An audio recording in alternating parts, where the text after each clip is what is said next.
বন্ধুগণ স্বাগত।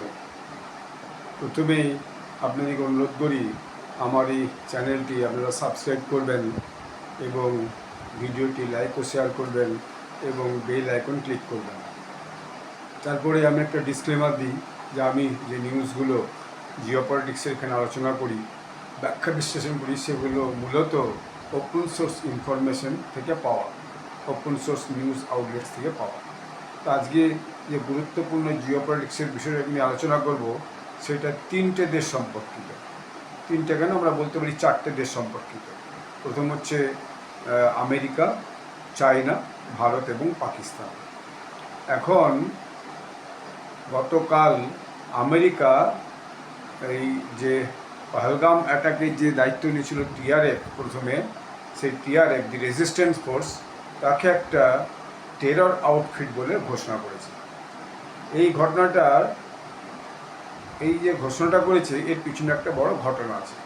সেই ঘটনাটা হচ্ছে যে আপনারা খেয়াল করে থাকবেন বা মনে হতে পারে, মনে মনে হয়তো আছে অনেকেরই, যে গত 23শে এপ্রিল পহলগামে, কাশ্মীরের পহলগামে যে বেড়াতে গেছিল পর্যটকরা, তার মধ্যে 26 জন লোককে টেররিস্টরা গুলি করে মেরেছিল তাদের পরিচয় করে। তারপরে জল অনেক দূর গড়িয়েছিল, সেটাও আপনারা সব কম বেশি জানেন, আমি একটু করে সেটা বলে নিই, তারপর বিষয়টা বিশ্লেষণ করব। তারপর দেখা গেল সেই ঘটনাটা ঘটার পর কিছুক্ষণের মধ্যেই, এই 1.5-2 ঘন্টার মধ্যেই এই টিআরএফ, তারা যে সংস্থাটি, তারা একটা গ্রুপ, টেররিস্ট গ্রুপ, তারা এই ঘটনা ঘটেছে বলে দাবি করে। এই টিআরএফ দি রেজিস্ট্যান্স ফোর্স, এরা হচ্ছে এলইটির একটা শাখা সংগঠন বলে বলা হয়, বা এলইটি পুষ্ট একটা সংগঠন বলে বলা হয়। তো এখন এরা এটা প্রথমে ঘোষণা করে, তখন ভারত থেকে এটাকে নিয়ে খুব আপত্তি জানানো হয়, যে সারা পৃথিবীর বুকে এটা নিয়ে একটা আপত্তি উঠে যে এই টেররিস্ট গ্রুপটা তার মানে পাকিস্তান স্পন্সর টেররিস্ট গ্রুপ পরোক্ষে, এবং এরা এই ধরনের একটা ন্যাক্কারজনক একটা ঘটনা ঘটিয়েছে যেটাকে কোনো মানুষই সমর্থন করতে পারে না। এরপরে যখন দেখা গেল যে বিষয়টা সারা পৃথিবীতে বিষয়টা ছড়িয়ে পড়েছে এবং বিষয়টা নিয়ে আলোচনা হচ্ছে, ভারতেতে হচ্ছে, এই পাকিস্তানেও হচ্ছে, এবং এই যে আমাদের যে সাউথ ইস্ট এশিয়ান কান্ট্রি সেখানেও হচ্ছে, এবং আবার দিয়ে ওয়েস্ট এবং আমেরিকা সব জায়গাতে আলোচনা হচ্ছে। আজকের দিনে সোশ্যাল মিডিয়ার যুগ, সোশ্যাল মিডিয়াতে মুহূর্তের মধ্যে খবর সব ভাইরাল হয়ে যাচ্ছে, যেটাকে আপনি কোনোভাবেই আটকে রাখতে পারবেন না। একটা খবর মুহূর্তের মধ্যে লক্ষ লক্ষ কোটি মানুষের কাছে পৌঁছে যাচ্ছে। এরকম একটা ঘটনার পর তারপরে 2 দিন পরে 26 তারিখে হঠাৎ টিআরএফ থেকে ডিক্লেয়ার করা হয় যে না, আমরা এই ঘটনা ঘটায়নি, এবং ওরা যে ওয়েবসাইটে এটা ডিক্লেয়ার করেছিল সোশ্যাল মিডিয়াতে, তো সেটাতে টিআরএফ বলে যে ওটা আমরা করিনি, এবং এইটা আসলে আমাদের সাইটটা হ্যাক করে অন্য কেউ এই যে এত পোস্ট লিখেছে। এখন কোনো কোনো সময় এই জাতীয় সাইট ফাইট হ্যাক কিন্তু হয়, যাই হোক, তারা এটা বলে নিজের দিকে ওখান থেকে ব্যাকট্র্যাক করে, তা উইথড্র করে নেয়। এখন এটা নিয়ে তারপরে দীর্ঘদিন বিশ্লেষণ চলতে থাকে যে কেন এটা ওরা উইথড্র করলো, কেন প্রথমে স্বীকারই করলো, 2 দিন পরেও 48 ঘন্টা পরে স্বীকার করলো, আবার তারপর আবার 4 দিনের মাথায় হঠাৎ করে কেন ব্যাকট্র্যাক করলো। এর অবশ্য 2-3টে কারণ মূলত এসছে, তার মধ্যে যে মুখ্য 2টো কারণ এসছে, সেটা 1 নম্বর কারণ হচ্ছে যে এই বিষয়টাকে নিয়ে সারা ইন্টারন্যাশনাল কমিউনিটির মধ্যে একটা ভয়ানক একটা প্রতিরোধ, একটা রাগ, একটা ইয়েটি ছিল যে পাকিস্তান এইভাবে টেরর গ্রুপকে সাপোর্ট করছে এবং নিরীহ মানুষকে, যে পর্যটক দিকে কাশ্মীরে হত্যা করছে, এইটা একটা নিন্দার ঝড় ওঠে। কারণ এই নিন্দার ঝড় হওয়ার ফলে ইন্টারন্যাশনাল কমিউনিটি থেকে পাকিস্তানের উপর একটা চাপ সৃষ্টি করা হয় যে এটা পাকিস্তান কী করে করছে, অর্থাৎ পাক সরকারের উপরে চাপ সৃষ্টি করা পরোক্ষে।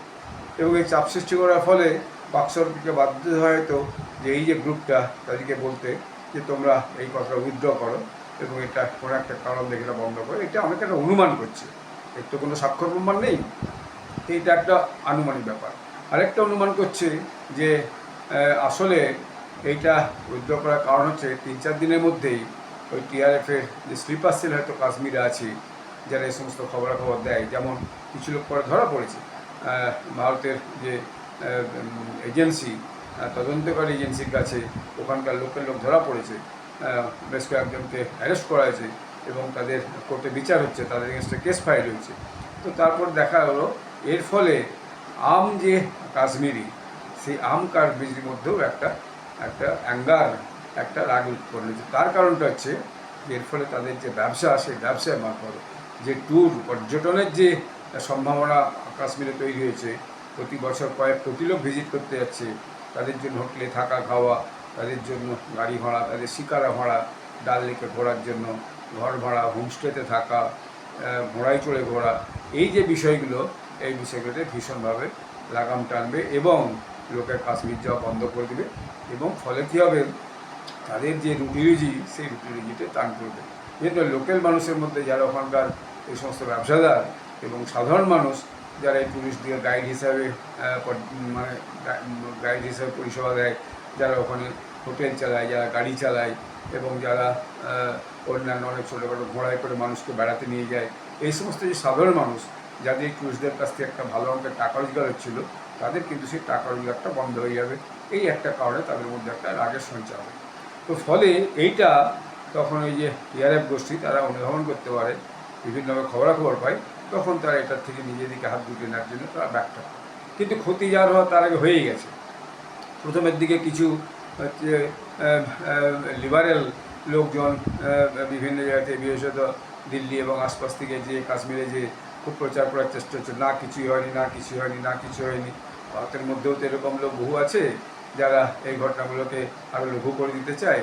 কিন্তু পার্মানেন্টলি যেটা দেখা গেল, তারপর থেকে কাশ্মীরে পর্যটকের সংখ্যা ভীষণভাবে কমে গেছে এবং কাশ্মীরে এখন পর্যটক খুব কমই যাচ্ছে। এর ফলে কাশ্মীরের যে পরিমাণ পর্যটকের সংখ্যা বেড়ে ওখানকার যে স্থানীয় মানুষের যে বিশাল একটা রোজগারের সম্ভাবনা তৈরি, সেই রোজগারের সম্ভাবনা কিন্তু এখন অনেক কমেছে এবং লোকের রোজগারটা বাস্তবিক পক্ষে কমেছে। তো এইটা একটা দ্বিতীয় কারণ বলে অনেকে বলছে। এবং 3 নম্বর ব্যাপার হচ্ছে, এটা এইরকম একটা ঘটনা ঘটার পর স্বাভাবিকভাবেই দু দেশের একটা চাপান্তর চলতে থাকে এবং পাকিস্তান দাবি করে আমাদেরকে প্রমাণ দাও, ভারত বলে হ্যাঁ এর প্রমাণ আমাদের কাছে আছে। এইভাবে যা হয় দুই দেশের মধ্যে, এর বরাবরই একটা লড়াই ঝগড়া লেগেই আছে কম বেশি স্বাধীনতার পর থেকে। বিভিন্ন সময় সরাসরি সামনাসামনি যুদ্ধ হয়েছে। এরকম চলতে চলতে যাওয়ার পরে তারপর দেখা গেলো ভারতের থেকে একটা দিন ফাইনালি ওখানে আক্রমণ করা হলো। পাকিস্তানের টেরোরিস্ট যে মানে আড্ডাগুলো ছিল, অর্থাৎ টেরোরিস্টদের যে হেডকোয়ার্টারগুলো ছিল, সেখানে আক্রমণ করা হলো। সেরকম 9খানা টেরোরিস্ট হেডকোয়ার্টারে ভারত থেকে আক্রমণ করে সেগুলোকে ধ্বংস করা হলো এবং সেখানে বেশ কিছু নামি নামি টেরোরিস্টের যে আত্মীয় স্বজন তারাও মারা গেছে, সেসব খবরও বেরিয়ে এসেছে। তারপর দেখা গেল যে সেদিনটা চলার পর পাকিস্তান ভারতের উপর আক্রমণ করে এবং কাশ্মীর বর্ডারে কিছু বাড়িঘর নষ্ট হয়, একটা ধর্মীয় স্থান নষ্ট হয় এবং কিছু মানুষ সেখানে মারাও যায়। এরকমভাবে অর্থাৎ কিন্তু একবারে সামনাসামনি ডগ ফাইটিংয়ের মতো না হলেও এরকম আক্রমণ করে। আবার 11 তারিখ ভারত আবার আক্রমণ করে 10 তারিখে রাতে। ফলে তখন আবার কী হয়, 11টা যে মিলিটারি এয়ারবেস আছে পাকিস্তানের, সেই এয়ারবেসে ভারত আক্রমণ করে এবং সেগুলোকে ধ্বংস করে দেয়। এরকম একটা অবস্থায় পৌঁছে যায়, ভয়ানক ক্ষতি হয়েছে সেখানে।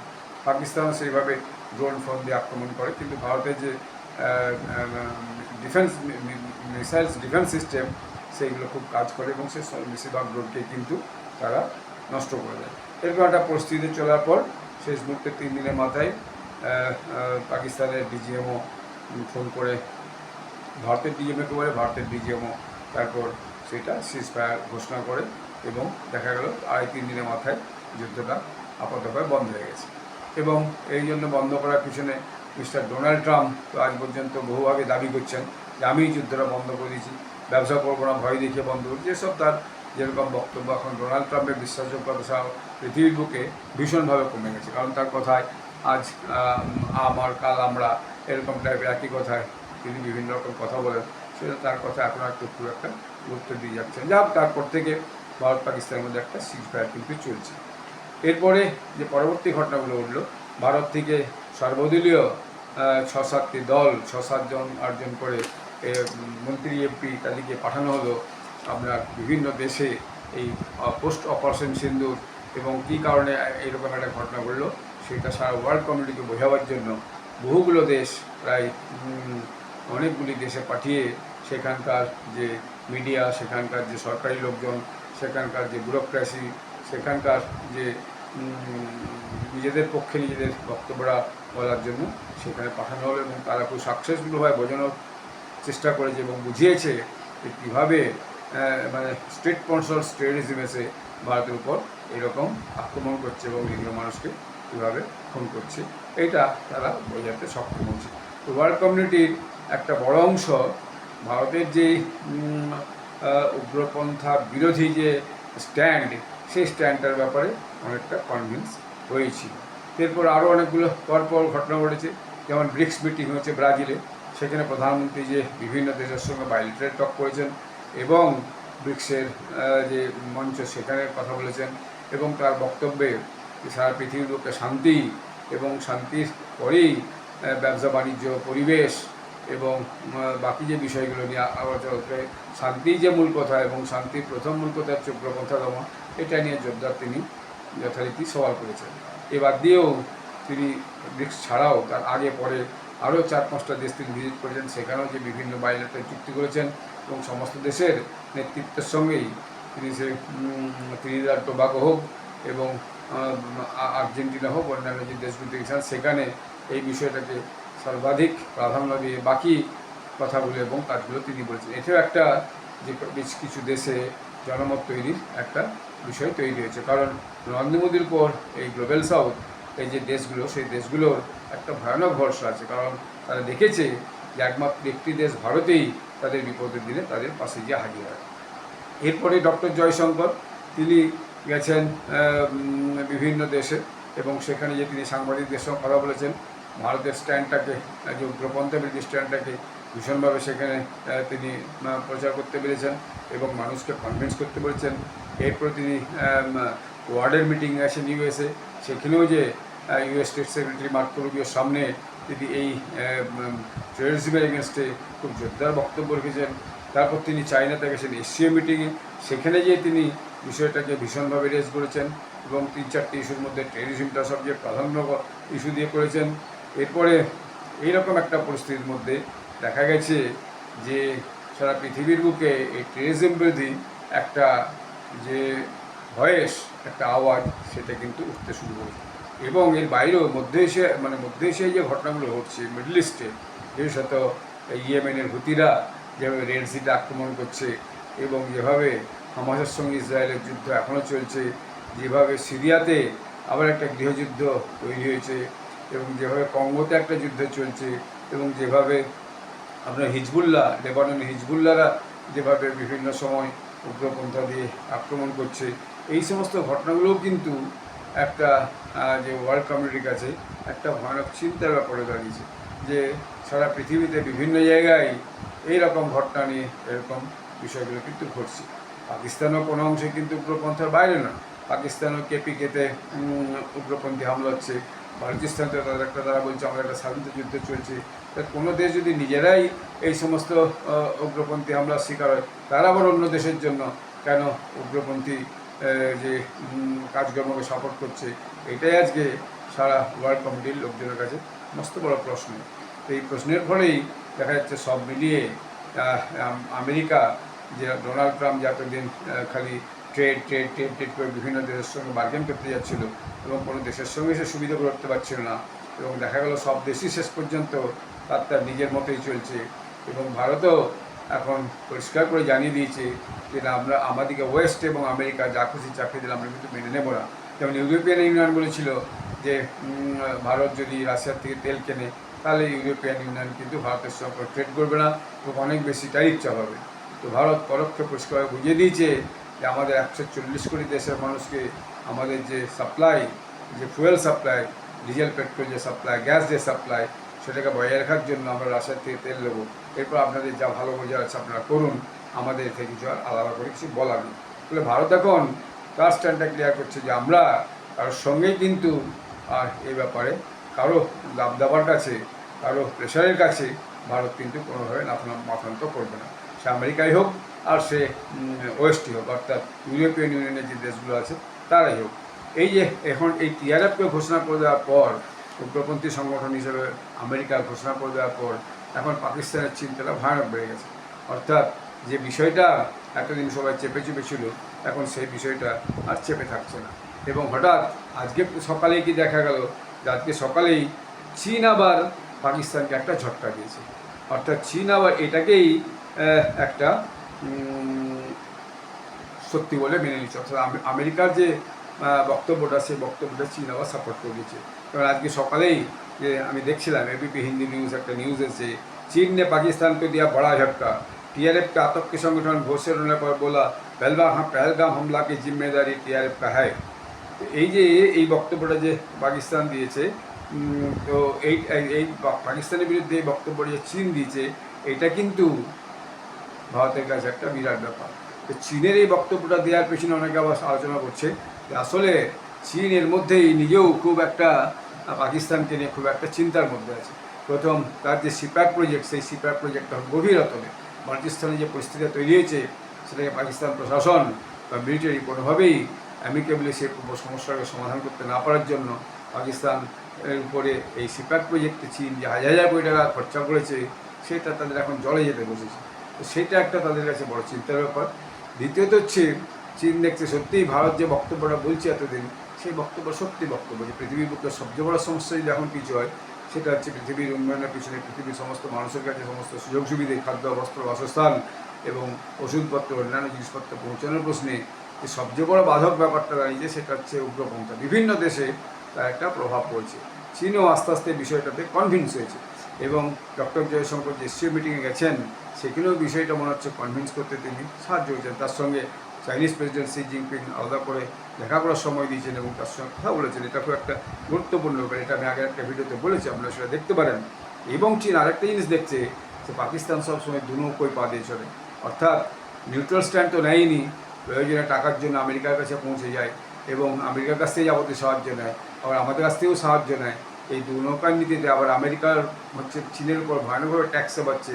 এই দু নৌকার নীতির জন্য পাকিস্তানের উপর যে ভরসাটা ছিল চীনের, সেই ভরসাটা কিন্তু ক্রমশ দিনকে দিন কমে যাচ্ছে।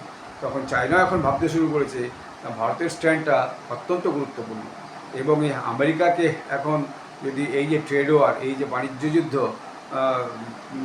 আমেরিকা যেটা শুরু করেছে, সেখান থেকে যদি নিজেদেরকে টিকিয়ে রাখতে হয়, তাহলে ভারতের বাজারটা চীনের কাছে অত্যন্ত প্রয়োজনীয়, তার পথে সামগ্রী বিক্রি হবে না। দ্বিতীয়ত হচ্ছে ভারত, চীন এবং রাশিয়া আস্তে আস্তে করে খুব কাছে আসার চেষ্টা করছে। যে আমেরিকা যেভাবে সর্বত্র স্যাংশন চাপিয়ে, ডলারের স্যাংশন চাপিয়ে সর্বত্র যেভাবে দাদাগিরি করতে চাইছে, তাকে রক্ষা একটাই আসতে হলো, সেটা হচ্ছে আঞ্চলিকভাবে আমাদেরকে খুবই নিজেদের মধ্যে সহযোগিতা করে ব্যাপারগুলোকে মিটিয়ে নিতে হবে। এবং এটা একটা কারণ, চীন আর এখন পাকিস্তানকে আগের মতো পছন্দ করছে না এবং চীনও সেই জন্য আজকে এই বিষয়টাকে সমর্থন করেছে। তো এইটা করার ফলে পাকিস্তানের কিছু টিভি চ্যানেল দেখছিলাম এবং পাকিস্তানের কিছু ইউটিউব চ্যানেল দেখছিলাম, তো পাক সাংবাদিকরা ভীষণভাবে ক্ষিপ্ত, কীভাবে নিজেদেরকে হচ্ছে যে সামাল দিবে সেটাই ঠিক করতে পারছে না।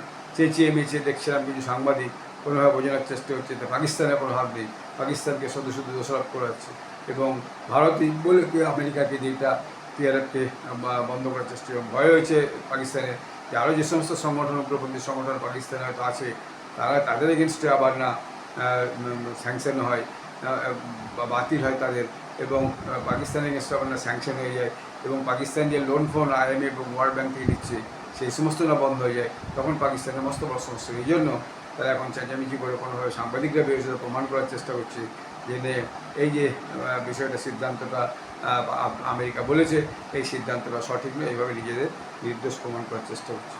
কিন্তু পাবলিক প্রেশার একটা মারাত্মক ব্যাপার। কিন্তু দেখছেন আজকে ভারতের সঙ্গে পাকিস্তানের খেলার কথা ছিল, ক্রিকেট খেলা লন্ডনে, কিন্তু সেই ক্রিকেট খেলা বন্ধ হয়ে গেছে।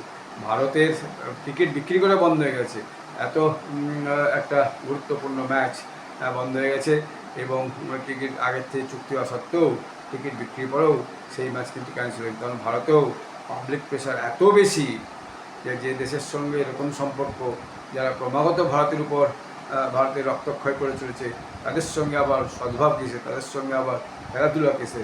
এবং আগেও যদি এর আগে কিছু খেলাধুলা হয়েছে, কিন্তু সেটাকে নিয়ে এত চেঁচামেচি হয়নি, অল্প স্বল্প চেঁচামেচি ছিল, সেখানে দর্শক বেশি দেখে না, সেখানে বেশি স্পন্সর পাওয়া যায় না। কিন্তু এই ক্রিকেটের স্পন্সর বেশি, ক্রিকেটে কোটি লক্ষ কোটি টাকার হচ্ছে যে খেলা হয়, ব্যবসা হয়, স্পন্সর হয়, তার বিরুদ্ধে এমনভাবে ভারতের জনমত তৈরি হয়েছে, সোশ্যাল মিডিয়াতে এমনভাবে প্রচার হয়েছে যে ভারত সরকার এর মধ্যে থাকে না, কিন্তু ভারতের যে ক্রিকেট বোর্ড, তারা এই খেলাটাকে বন্ধ করে দিতে বাধ্য হয়েছে। ঘোষিত খেলার পরেও, টিকিট বিক্রির পরেও সেই খেলা কিন্তু আজকে হলো না। ধন্যবাদ, নমস্কার।